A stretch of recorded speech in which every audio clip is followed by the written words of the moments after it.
Let us begin this hour not with thought and not with effort, but with a simple turning within, for it is in the stillness of our own being that the truth we are seeking is already present, awaiting recognition. We are not here to acquire something new, nor to add more concepts to the mind. We are here for one purpose only, to behold that which is eternally so. And as we settle into this moment, let us recognize that the presence we seek is not coming to us from somewhere else. It is here, where we are, as the life that is beating our hearts, as the breath that is breathing itself. In our human experience, we have lived under the impression that there are powers outside ourselves to fear or resist, forces to overcome or defend against. But in this hour, we turn away from the realm of appearance, and we rest gently in the awareness that truth is not in the outer world. Truth is within. Harmony is within. God is within. And as we rest in this inner communion, we begin to sense that the presence that sustains us has never been absent for a moment. Let us be very clear. Nothing you will hear in this class is meant to persuade you, nor to correct the outer scene of your life. The outer scene is always an effect. What we are doing is far simpler and infinitely more profound. We are turning toward the invisible that underlies the visible. We are letting the one presence reveal itself as the only life, the only law, the only power. And it is in the quiet recognition of this truth that transformation begins, not by our will, not by our thought, but by the activity of the Spirit that is already functioning within us. So, in this moment, let the world go. Let the concerns of the day be placed gently at the side. Let us step out of the noise of the human mind and enter the Sabbath rest, where nothing is to be achieved and nothing is to be improved. There is only the realization that the one we seek is the one living as our own being. As we proceed together, hold lightly to this inner attitude. Speak, Father, thy servant heareth, not with ears, but with the heart, not with effort, but with receptivity. In this attitude, the truth that has always been present will reveal itself without struggle, and we shall behold that the harmony of God is the harmony of our own true existence.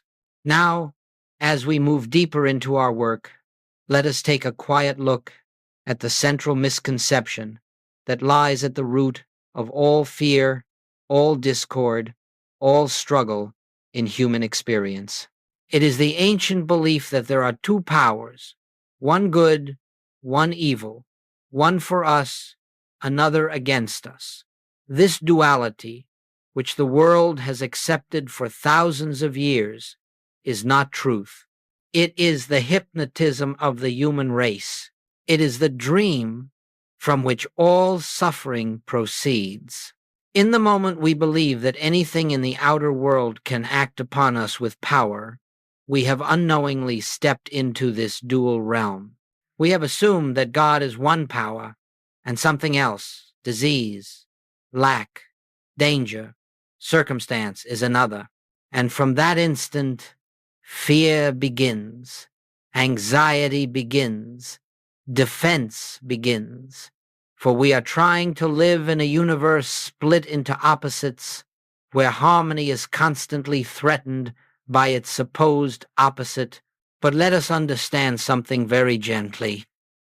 God, being infinite, leaves no room for another power. The moment we grant power to anything apart from the infinite, we have accepted an illusion and then must suffer under the weight of that illusion. We are not punished by God. We are simply experiencing the consequences of believing what is not so. You will recall the story of the garden. In its mystical sense, it is not a tale of human guilt, but an illustration of what happens the moment consciousness turns toward the knowledge of good and evil rather than resting in the simplicity of the one. To behold good and evil as powers is to partake of the forbidden fruit. But notice that nothing actually changed in God's universe. Only human perception shifted. only the sense of separation was born. So it is with us. When a discordant condition appears, whether in the body, the finances, the home, or the world, we immediately feel fear if we believe that condition has power. And in that very fear, we are affirming two powers. We are saying that God is present, yes, but that something else has a life and law of its own. And this is the central error the infinite way seeks to dissolve. Let us be clear. We are not to fight evil, nor resist it, nor attempt to destroy it. For in doing so, we are granting it the very power we wish to remove. Resistance is always acknowledgement. Combat is always recognition. And the moment we battle a second power, the illusion tightens its grip. But when we quietly withdraw our belief in two powers, when we stand still and let the truth reveal itself, we discover that what appeared as evil, as threat, as power, has no law to sustain it. It cannot act because it has no cause. It has no life of its own. It is only an appearance presenting itself to the senses as a dream presents itself to the sleeper. And so, the first great step in spiritual living is this: to recognize that fear does not come from the condition, but from our belief about the condition. The moment we relinquish the belief that there is a power apart from God, the fear dissolves. Not because we have overcome anything, but because we have awakened from the dream of duality. Therefore, as we continue in our work, let it be with this gentle recognition. Anytime we feel disturbance, it is never because of what stands before us. It is always because we have momentarily accepted the ancient illusion of two powers. And in that recognition, the illusion begins to lose its hold, and the peace of the one presence begins to announce itself within us. As we continue in our unfolding, let us rest for a moment in the realization that the universe is not divided.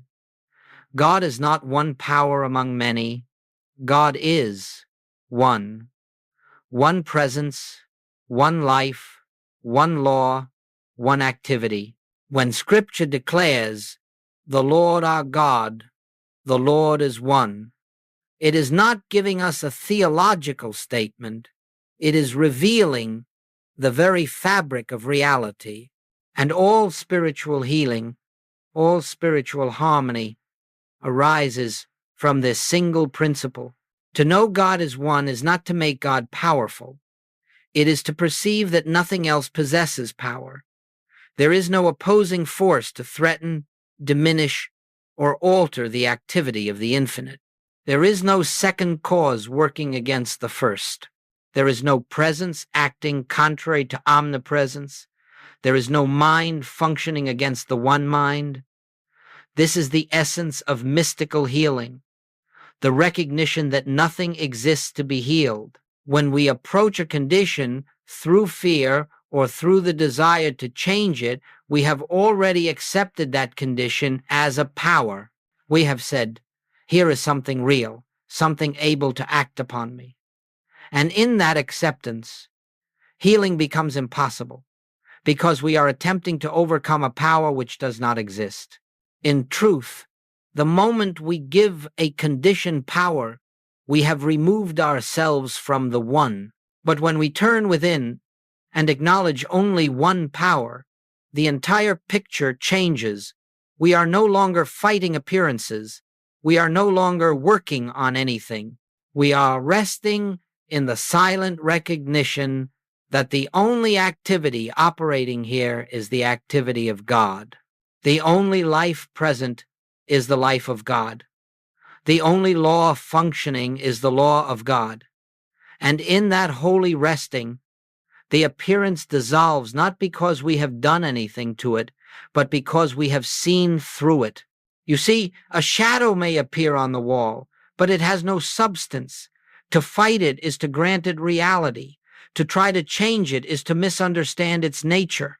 But to recognize it as shadow nothingness projected upon a surface is to render it powerless without lifting a hand. So it is with the shadows of sickness, lack, fear, and discord. They have no reality of their own, no life, no law, no cause. They are appearances without substance. The work of the infinite way is always inner, never outer. It is not to improve the shadow, but to realize the light behind it. It is not to change the effect, but to behold the cause. It is not to repair the visible, but to rest in the invisible. When we abide in this recognition, harmony flows naturally, for harmony has always been the truth of our being. And so, as we continue this hour, let us quietly adopt this inner attitude. There is no power but God. There is nothing to oppose the activity of God. There is nothing to correct, nothing to resist, nothing to overcome. There is only the silent, effortless presence of the One unfolding as our life. And in this realization, we shall discover that all healing is simply the revelation of what has eternally been. Let us move now to a principle that stands at the very heart of spiritual living, the ability to see through appearances. For as long as we remain mesmerized by the world of sense, we will continue to believe in the reality of conditions. But the Master did not instruct us to fight appearances, nor to correct them, nor to improve them. His instruction was this: judge not according to appearance, but judge righteous judgment. He was directing us to look beyond the surface of things into the invisible that constitutes their true nature. You see, every discordant condition, every form of lack, every disturbance that comes to our attention appears to have power. It seems able to act upon us. It seems able to influence our well-being. But that is only because we are judging according to appearance. We are accepting what the eye sees and the ear hears as reality. Yet Goldsmith reminds us that the senses testify only to the world of form, not to the world of spirit. And truth is never in form. It is always in the invisible. When a discord touches our experience, let us not engage with it mentally. Let us not deny it with the mind, nor oppose it with thought. Denial still accepts the condition as something requiring opposition. Opposition still acknowledges a second power, but spiritual perception does not operate on the level of the condition at all. It rises above the picture and beholds the presence of God where the appearance seems to be. This is the essence of righteous judgment: to behold the spiritual reality instead of the sensory appearance, not to pretend, not to affirm, not to manufacture a better picture, but to realize that God alone is the substance and law of all that exists, and therefore the condition before us has no power, no activity, no life of its own. It is but the projection of the world mind, appearing only to the senses, never to the spirit. This understanding requires a quiet, inner pause. When something appears that would ordinarily disturb us, let us withdraw into the sanctuary within and simply rest in the recognition. This that appears has no power, it has no law, it has no cause. God is the only presence here. In that silent acknowledgement, we are not trying to change the appearance. We are removing from it the only thing that ever gave it reality, our belief in its power. And as that belief dissolves, the appearance loses its seeming solidity. It begins to fade, not because we have altered it, but because we are no longer holding it in consciousness as something with power.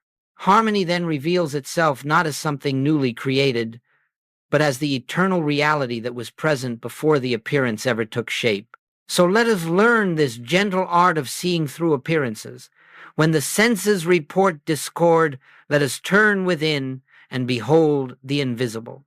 Let us recognize that every form is but an outer symbol, and only spirit is real. Little by little, as we practice this, The world loses its capacity to frighten us, for we no longer accept its pictures as truth. We walk through life with the quiet assurance that beneath every appearance stands the one presence, and that presence is the only reality of any person, any condition, any situation. This is the beginning of true spiritual vision, the vision that heals, the vision that liberates, the vision that reveals the presence of God where the senses testify otherwise. Now, let us go further inward, for all of our work ultimately returns us to one central point, the conscious awareness of God's presence within.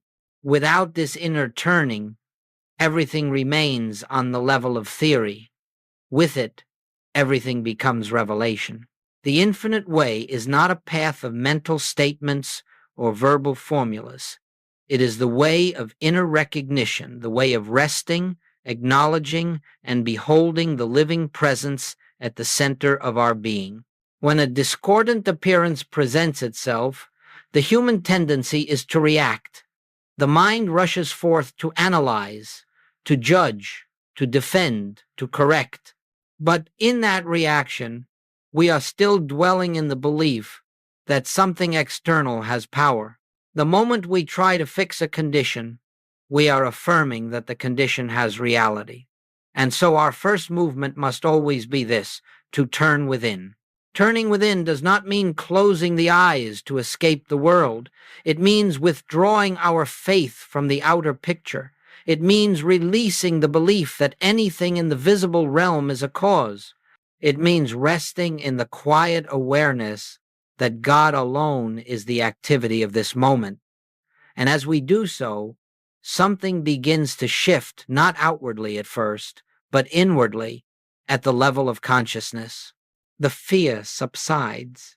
The agitation softens. A stillness begins to form.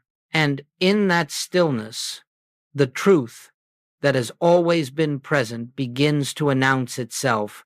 This inner work is not effortful. It is not a striving to make something happen. It is the surrender of mental effort. It is the willingness to let God be God. The presence within cannot reveal itself while we are busy thinking, planning, resisting, or attempting to manipulate appearances. But the moment we become still, truly still, the presence begins to unfold. And in that unfolding, the appearance loses its hold. Let us see how this may be practiced. When a problem comes before you, do not rush to meet it with thought. Instead, pause. Let the world wait. Turn your attention inward and simply acknowledge, Father, here I am. Speak, for thy child listens. Then rest. Do nothing more. Do not seek an answer. Do not attempt to visualize harmony. Do not reach for solutions. Just rest in the quiet assurance that the only presence in this situation is God. This is the true spiritual activity, the silent recognition of the one presence. As you abide in that recognition, the hypnotism of the appearance begins to dissolve. You find yourself no longer disturbed because you have withdrawn belief from a second power. When the fear goes, the problem has nothing left to stand upon. Its seeming reality begins to fade. Understand this well. The outer picture does not change because we have corrected it. It changes because we have ceased to uphold it in consciousness. The moment we recognize the one presence, the one life, the one law, the one activity, the entire fabric of fear collapses and harmony appears where discord once seemed to be. That harmony is not created, it is revealed. Therefore, our practice is simple. Turn within, rest, listen, and acknowledge. Do this not only in moments of trouble, but throughout the day. As you walk, as you speak, as you work, as you sit quietly, let there be a constant inward resting in the awareness that God is the only activity of your being. In that recognition, You return again and again to the center, the place where fear cannot enter and where harmony is eternally established. And so the inner work becomes the entire work. Nothing more is required. Nothing else is needed. The presence within does the healing, the restoring, the harmonizing. Our part is only to let it be.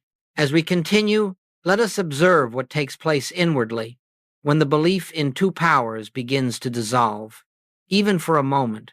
For when this shift occurs, it is not dramatic and it is not emotional. It is quiet, so quiet, in fact, that many overlook it. Yet, in that stillness, a profound change takes place. The fear that once seemed so real begins to melt away, not through effort, but through the simple recognition that nothing opposed to God exists. You will notice that the moment you rest in the awareness of one presence, something releases within you. It may feel like a softening in the mind, or a loosening of the chest, or a quiet warmth spreading through the being. But all of these are merely signs that consciousness is withdrawing its faith from the appearance and resting in the invisible. This is the beginning of spiritual healing, not an outer correction, but an inner shift from fear to recognition. Understand this clearly. Fear cannot survive in the presence of realized truth. Fear has no life of its own. It is sustained only by belief in a second power. And so, when you realize that there is no power in the appearance, none at all, the fear has nothing left to cling to, it falls away just as darkness vanishes the moment a light is turned on. We do not fight the darkness. We do not struggle with it. We simply allow the light to be what it is, and the darkness disappears of its own accord. So it is with fear. As long as we wrestle with fear, we affirm its existence. As long as we attempt to overcome fear with human thought, we sustain the illusion of its reality. But when we stand inwardly still and behold the truth that only God is power, fear dissolves naturally, because the belief that supported it has been withdrawn. You may notice that the problem or condition which once appeared threatening begins to lose its intensity. It may still be present to the senses, but it no longer carries weight. It no longer seems dangerous. It no longer occupies consciousness. This is the sign that healing has already begun. Healing always begins within, at the point where fear is replaced by the recognition of God's presence. If you rest in this realization long enough, something deeper occurs. You begin to sense a peace that has nothing to do with circumstances, a peace that does not depend upon a change in the outer picture, a peace that arises from within your own being, flowing forth gently, without effort, without intention. This is the presence announcing itself. This is the activity of the one life moving silently in your consciousness. And then, in its own time and in its own way, the outer picture often adjusts. Harmony becomes visible, conditions improve, problems dissolve. But let us be very clear. These outward changes are the effect, not the cause. They are the shadow of the inner realization. The truth is that nothing external was ever healed. The only healing that ever takes place is the healing of the belief in a power apart from God. And so, as fear dissolves, something else takes its place, an invisible confidence, a quiet assurance, a deep knowing that you are not living in a world of opposing forces, but in a universe governed by one power alone. This assurance is not something you manufacture. It comes to you as grace. It comes when you have allowed the one presence to reveal itself as the only reality. In this dawning realization, you discover that harmony is not something to be attained. It is the natural state of being when fear is absent, and fear is absent when duality has been dissolved. Now let us consider how this realization of one power becomes the foundation of daily living, for spiritual truth must be lived, not merely understood. And the living of it is not accomplished through discipline or will, but through continued recognition, moment after moment, that there is only one presence operating in every facet of our existence.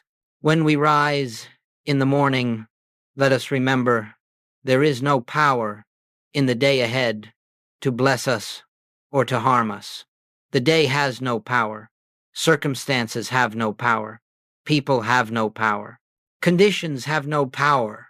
God alone is power, and that power is the quiet, invisible activity of the presence within.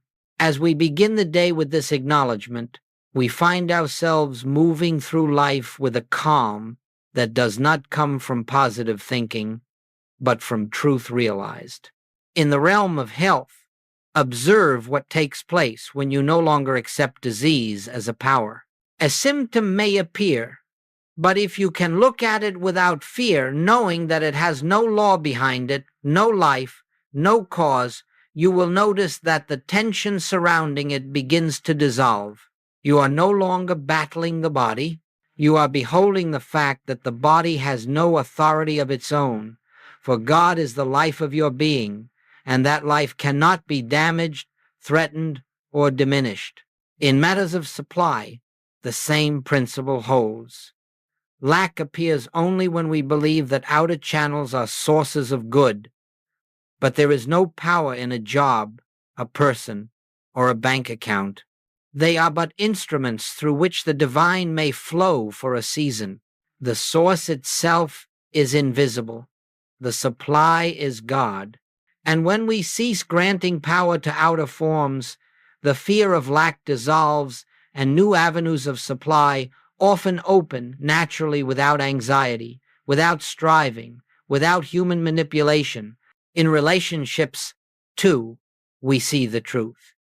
No person can withhold peace from us, nor can any person bestow it. No one has power to injure, and no one has power to uplift. All power belongs to God, and God is the identity of every individual.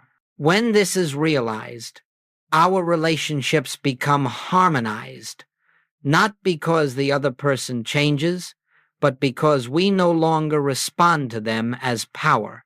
We behold the Christ where human personality once stood, and in that beholding, discord gives way to peace. And even in the world of public events, politics, economics, global tensions, we learn not to give power to appearances. Headlines may shout, conditions may fluctuate, but beneath the noise, the one presence remains untouched. When we refuse to fear the world, we bring to it something it desperately needs, the consciousness of peace. And that consciousness, held silently, becomes a blessing far beyond anything we can measure. Understand that living from one power does not make us indifferent or passive. It makes us free from fear, free from reaction, free from the endless attempts to control life. It enables us to move through each situation with a calm inner assurance that God is the only activity taking place, and that all things, when released from the illusion of a second power, reveal their inherent harmony. This is the way we live spiritually, not by trying to force life into order, but by seeing through the disorder, recognizing that only God acts. And as this recognition deepens, we find that our outer lives become simpler, clearer, quieter. There is less struggle, less strain, less resistance. We discover that life unfolds in a rhythm of grace when we cease interfering with it through fear. Thus, the realization of one power becomes not an occasional practice, but a way of walking through the world with open eyes and a quiet heart, knowing that wherever we go, whatever we do, whatever faces us, the only power present is God, and that is enough. Let us now enter more deeply into the contemplative aspect of our work, For all spiritual unfoldment arises through this inner resting. Without stillness, truth remains theoretical. With stillness, truth becomes the living presence that reveals itself as our own being. In this portion of our time together, we are not striving for understanding, nor are we attempting to reach any particular state. We are simply opening ourselves to the realization that the one power is already here. Sit for a moment within yourself and gently acknowledge there is only one presence. Let the words settle, not in the mind, but in the heart. Feel the truth behind them, the simplicity of them. There is only one life, only one activity, only one cause. This is not something we must make true. It is the reality of being, and all we are doing is recognizing it. As thoughts arise, and they will do not follow them, do not oppose them. Let them come, and let them pass. Thoughts have no power. They are merely movements of the world mind, seeking recognition. But we remain still. We do not battle thought. We rest in the realization that thought itself has no authority. God is the only power, and God does not come to us through thought, but through inner silence. Now bring to mind, very gently, anything that may have troubled you, an appearance of lack, a condition of the body, a fear for the future, a disturbance in a relationship. Look upon it without judgment. Let it be what it seems to be, and then quietly say within yourself, this has no power. Not as denial, not as a statement of force, but as the simple recognition of truth. The appearance cannot act. It cannot influence. It cannot govern. For the one power is God, and God alone is the law of this moment. Rest again. Let the mind settle.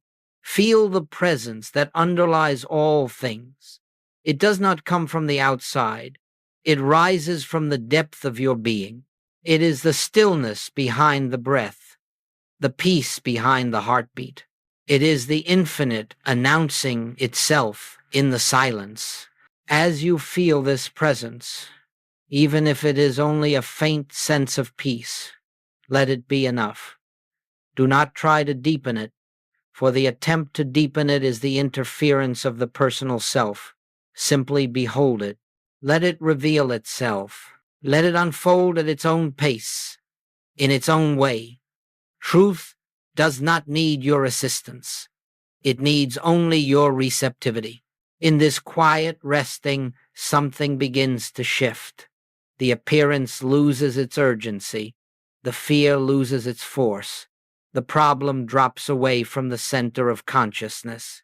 It is not solved. It simply no longer occupies the place it once held. Why? Because we are turning away from the world of effects and standing in the awareness of the one cause. Now, acknowledge once again, there is only one power. Let the words be like a gentle wave, washing through the mind, clearing away the sense of duality. One power, one presence, one life. The outer world fades from consciousness, and you begin to feel the truth that nothing can enter your experience except that which flows from this one. As we sit in this recognition, the personal self becomes very quiet. The sense of I as a separate being begins to dissolve. There is a soft awareness that the life which animates us is not personal, it is divine. The breath that breathes us is not ours, it is the activity of God. And in this recognition, we discover the meaning of resting in the one power. Everything is already complete. Remain here inwardly. Let the presence speak in its own wordless way. There is nothing to ask for, nothing to seek, nothing to change, nothing to fulfill. The fullness of God is the fullness of your own being. And in this realization, even temporarily glimpsed, harmony begins to appear in the outer scene, not because we have worked for it, but because we have stopped believing there is another power acting. This, then, is our contemplative practice.